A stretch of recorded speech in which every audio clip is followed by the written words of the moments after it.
You have Jason Kelly. If you have any questions, please use the raise hand function or ask in the chat.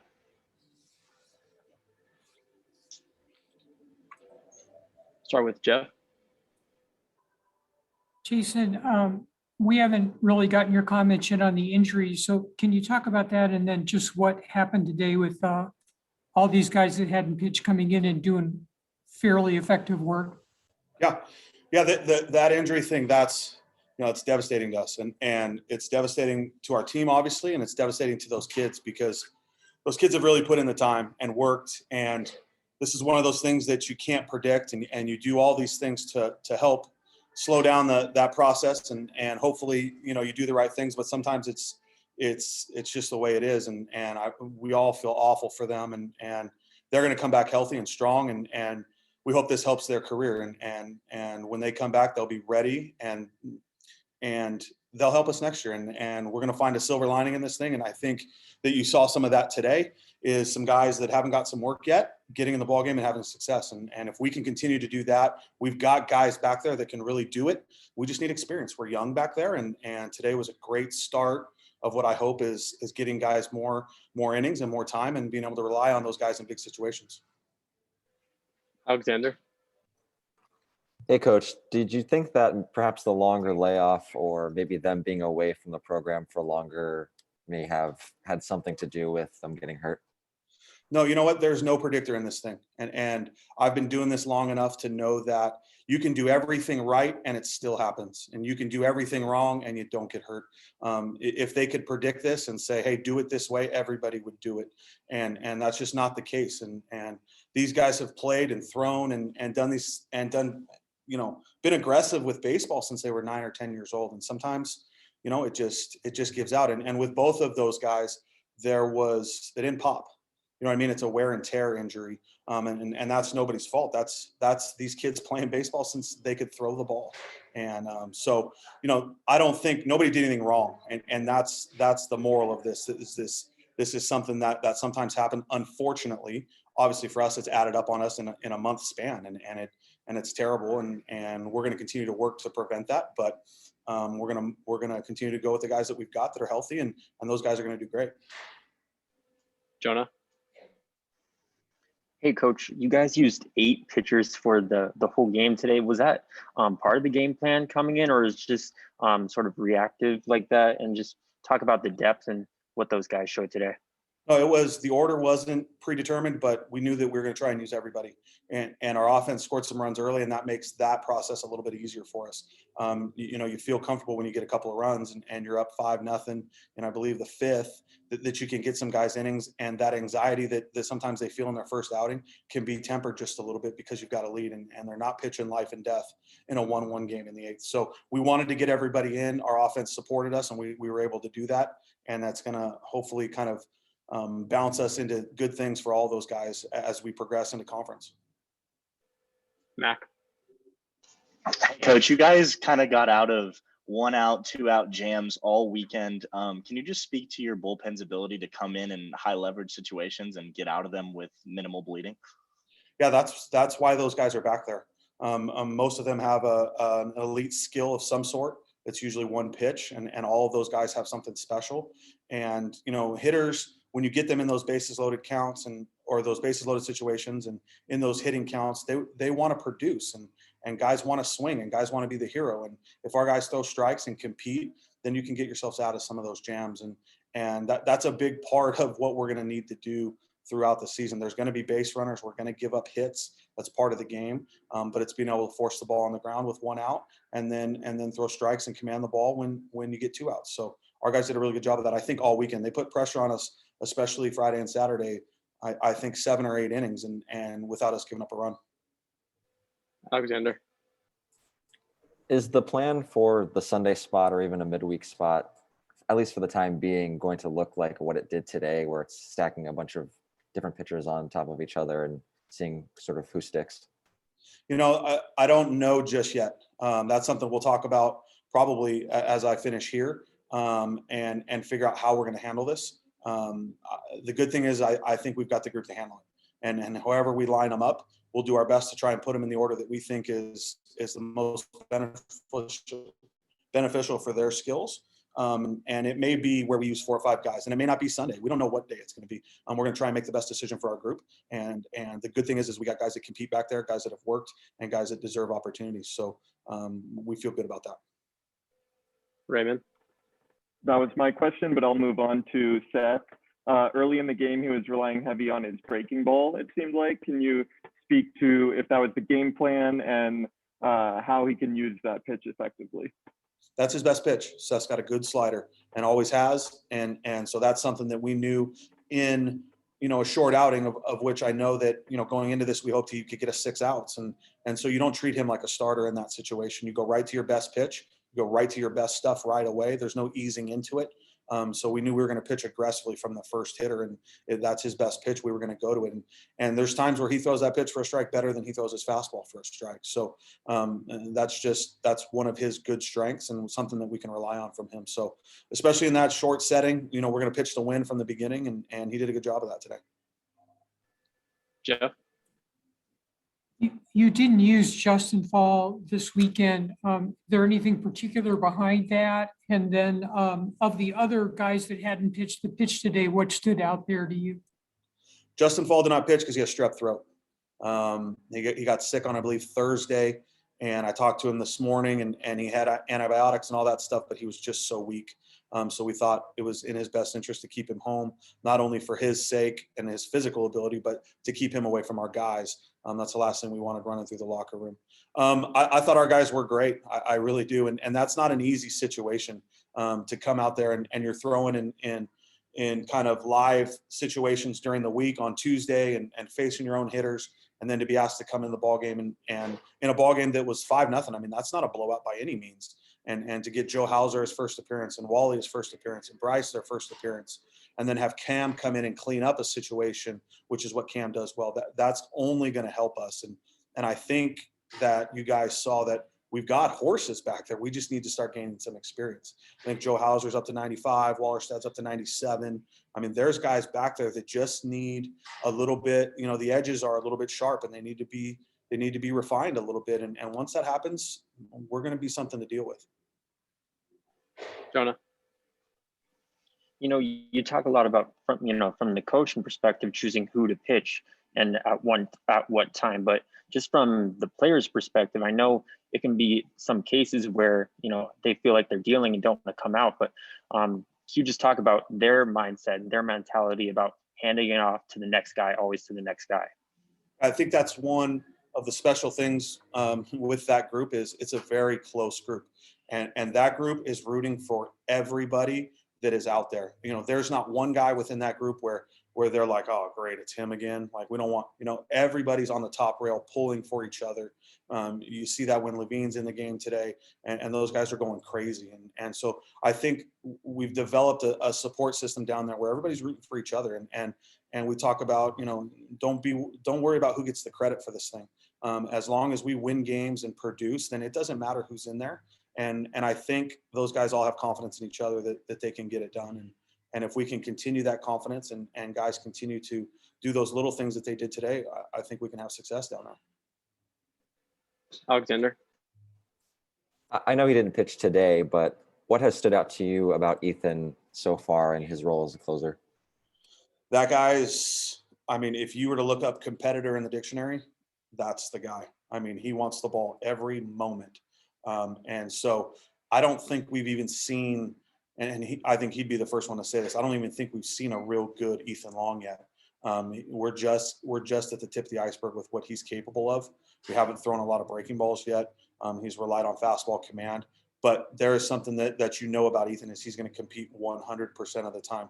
And that's on the mound. That's at the plate. That's in everything that he does. The guy thinks he's the best at everything.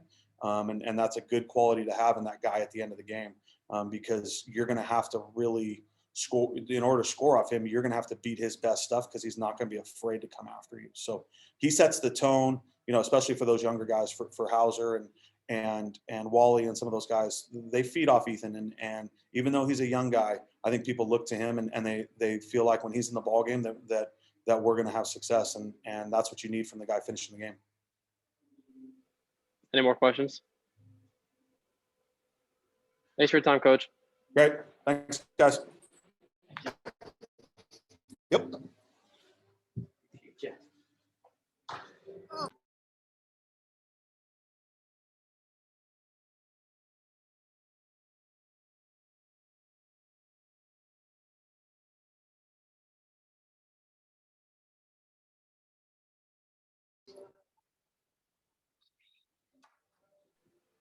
Here we have Will Levine. If you have any questions, please use the raise hand function or ask in the chat.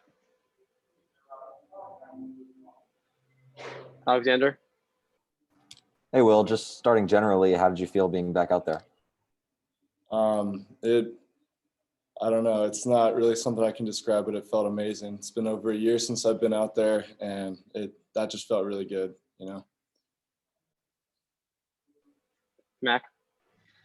Hey, Will, you come in here in your first appearance this year. You pretty much dominate. You retire 7 straight before allowing a walk. What was working so well for you today?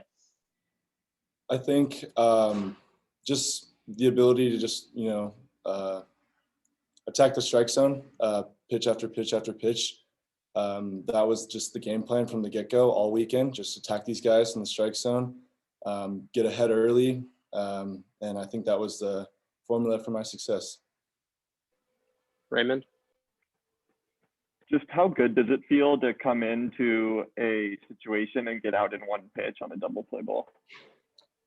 That was pretty amazing. I mean, we got one of the best defenses in the country, I think, and we've been playing good D, and I trust those guys, and I knew that if I just got the ball over the plate like I was supposed to do, that they'd work behind me and continue to keep working behind us. Alexander? What was it like to see so many guys get opportunities today, and what did you think of the pitching staff as a whole's performance? I was really proud of just all weekend how guys were just stepping up and being ready, and we preached it all week. We got to be ready for anything, and it was just awesome to see the team come together and the bullpen come together this whole game, this whole weekend, all season, just competing every single pitch, and it was just we've been working so hard for this. Every guy in the dugout's been working so hard for this. Every guy in the bullpen's been working so hard, and it was just nice to see how it all came together today for everybody. Jonah? Will, before you're taking it out, you're dealing your no hits allowed, and then all of a sudden Jason Kelly comes up and you send it off to Jared. Just what's the mindset right there in that moment? Do you feel like, oh, I want to keep going, or just happy to send it off to Jared? So personally, I have all the trust in JK in the world, and whatever he says, I trust him completely. He does his homework. And I thought that, and I knew Jared was going to be great. And I knew that giving the ball to Jared was, when I did my job and it was my turn, and next guy up, it was Jared, and, hand the ball off to him, does his job. That's kind of how this thing's been working. Raymond? Jason just talked about how he feels that you guys are a special group because you're together pulling for each other. It sounds like even more than on a normal team. Can you speak to that, and what's something specific that stands out to you from that aspect? I think personally, it's just the fact that every guy in this dugout, every guy in the locker room is bought in on everything that we're doing. There's not a single person in the locker room that doesn't, want to be there for the team. Everything's about the team. And that's like the most special part about being on this team, is that everything's for the team. And we preach it every day, and it continues to show as we, keep playing together. And we're, a very close bunch. With a lot of new guys, it was hard early on, but we came together really close, and everyone's just bought in on the plan this year. Jeff? When a team has big injuries in the pitching staff like you guys have, you don't necessarily always have the ability to overcome them. But at least in the short sample size here, it looks like you guys are going to have the ability to do that. Just to have that kind of depth, talk about that a little bit. Yeah, we have a lot of guys, and it's nice to know that every guy's working hard, whether they're in the game, whether they're out of the game. Every guy shows up every day for practice, ready to go, bullpens, anything. Like, we're all working really hard to be there for each other when something goes wrong, because, it's baseball, stuff happens. And it's been we have a good group that really wants to compete. And I think that guys are going to step up this year and take charge of those roles.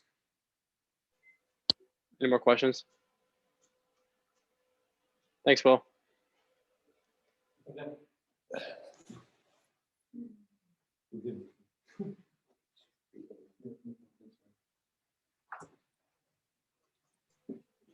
Here we have Ethan Long. If you have any questions, please use the raise hand function or ask in the chat.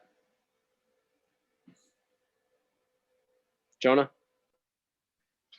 Ethan, it looks like, throughout the entire day, you guys were just attacking that third base shortstop gap. And you specifically just talk about what you were seeing there and just how you guys took advantage of it. Yeah, so we come up with a plan before the game. We want to try to drive the fastballs right center, right field, center field. Just live in that area with fastballs. And if we get an off-speed pitch, don't slow our bat down. Just keep going through and hammer that ball to the left side. And we did a really good job doing that today. Mac? Ethan, you closed the game out on Friday night and then record hits on Saturday and Sunday. I know that's not all that foreign to you because you've been doing it for a while, but can you just speak to the diversity that you have and being able to pitch one night and then just sort of step in the box and commit or contribute RBIs and stuff? Yeah, like I said the other night, whatever the coaches need me to do, I want to get that job done. And when you have a pitching coach like JK and a hitting coach like Mike Early, I mean, they make it so much easier to do both. I mean, Skip, BG, everybody helps me out with both pitching and hitting. So, I mean, when you have coaches that help you out like that, it's pretty easy to switch from one role to another. I know my role for pitching and hitting. I know which one I got to do. I know that once I go out to pitch, I'm not thinking about my last at bat if I hit that game, or not thinking about if I'm going to hit tomorrow or anything like that. I'm going to go out there and pitch my butt off and help us get a win.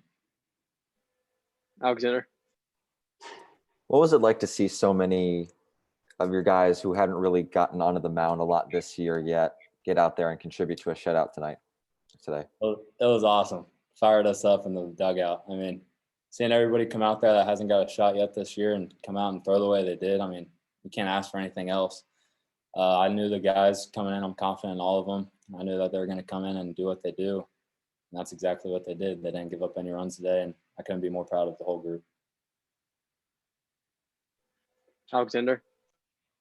Is there something sort of extra encouraging about today, given that, a couple of guys go down this week for the season and then sort of everybody else kind of picks up the slack today for a shutout? Yeah, I mean, we knew that we had a bunch of guys that can come out and shove any day of the week, and those guys got their shot today and they proved it. I mean, all of us players, we face them all fall, beginning of spring before season starts, and we see how good these guys are. And when they go out there and do it against different teams, it just shows how really good they are. And having those guys come in and do what they did today just shows how much depth we have in our pitching staff. And another guy goes down, we have 5, 6, 7, however many guys that can fill in the spots. So you don't want to see anybody go down, but having guys to back them up is awesome to have. Raymond? You talked about how you're willing to do whatever for the team, but personally, what fires you up the most? Is it squaring up a ball? Is it making the perfect pitch? Which side? That one's tough. Coming in the 8th inning, having that bases loaded Friday night, 1 out, and getting out of it, not giving up a run. That fired me up pretty good, but getting that single today and scoring Hunter from second to get it, I think it was 3-0 at that time. That fired me up pretty good too, but to pick one, that's tough. I can't pick one. They're both, I mean, they just fill me up with energy, and I mean, it fills the whole dugout out with energy. So, I mean, I can't pick one. Jonah? It seems like, for this entire game, you guys just were in control the whole way. Did it feel like that way for you guys? Yeah, I mean, our plan before the game is we're going to play hard through 9 innings, no matter what, whether we're down or we're up big. We're not going to let our foot off the gas. So right in the beginning, having Joe Lampe cut that ball off and get the ball into second quick, and the guy at first base didn't go and score. I mean, that was huge. And it doesn't seem like a big deal, but that set the tone for the game and let them know, we're here to play. When we come out and score the first inning, I mean, that just set the tone early, and gave us the lead, and then we stuck to it the whole game. Alexander. JK said before you came on here that you've only reached the tip of the iceberg, mostly because you've been mostly utilizing fastball command in order to get your outs and haven't gone to the breaking ball a ton. Just where do you feel you are with off speed, and how big of a tool do you think that will be for continuing your progression?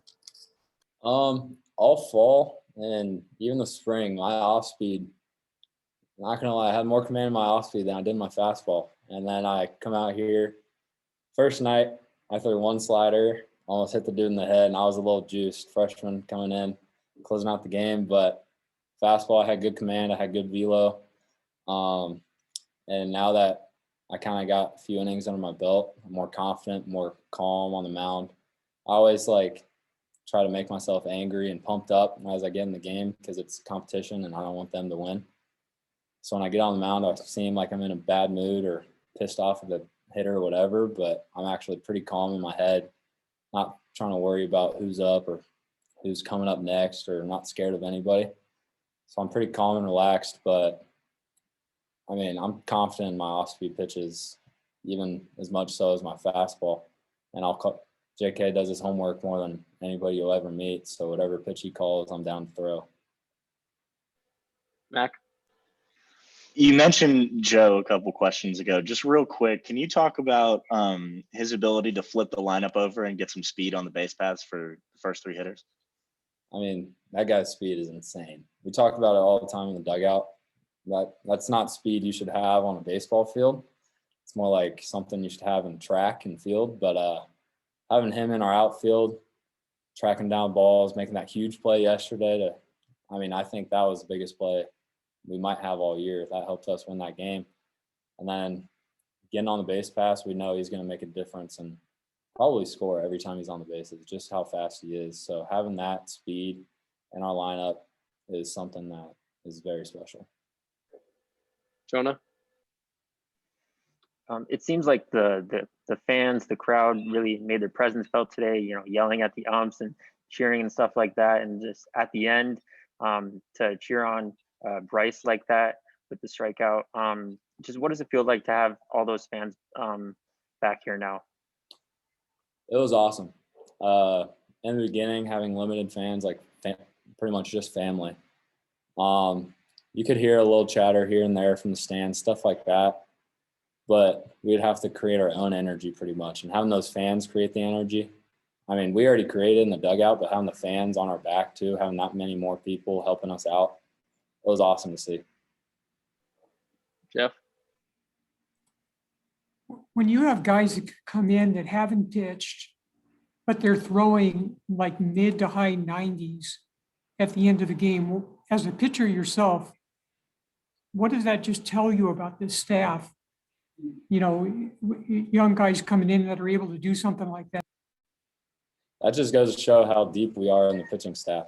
Having guys come in, be mid to high 90s is pretty insane. And I'm pretty sure Utah had no idea we had that, but we all knew that. We faced them all fall, spring, stuff like that. And it made us better and made them better. And then they come out today and they show it to everybody and show that we have about, I'd say 8 or 9 guys that can touch 95, even higher. And that's just crazy to think about. Any more questions? Thanks for your time, Ethan. Thank you. Thank you. Appreciate it, man. Good job today. Thank you. That's all we got today, guys. Thanks for coming out. Yeah, Skip had to meet with a player, so I'll see you in a second.